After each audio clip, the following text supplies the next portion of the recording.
يوزي زلمه صاحبي يوزي حط البيضات بيضات الوزه تحت الدجاجه مع بيض الدجاجه.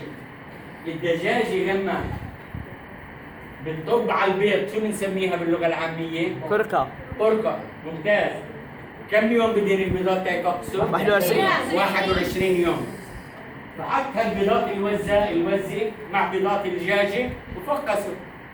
مثلا الدجاجه كان عندها 20 صوص وعندها كمان وزتين صغار، وهن ماشيات بالبارك يتنزهوا شافوا بركة مي، الدجاجات بدوروا على حبة الحمص أو حبة العدس أو على حبة الشعير، الوزات وين نزلوا؟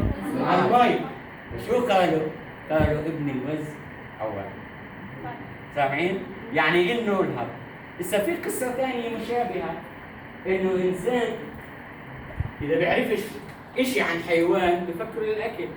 يعني اللي ما بيعرف النسر بشويه. يعني أنت بتقولوا هيك، يعني أنت بعدك مش عارفني ولا بتعرف إشي عني، بس جايبك تزت علي أسهم بيقولوا باللغة العامية نازل كسح. مش هيك بتقولوا نازل فيه كسح ليش؟ اللي بيعرفش النسر بشويه. في واحد مسك نسر فكروا إنه بتاكل فشوهوا وأكلوا. فصار هنا مثل لقصة واقعية اللي بتعلمك أمور من الحياة. معناته لازم أنت تعرف أو تقوم بعملك لما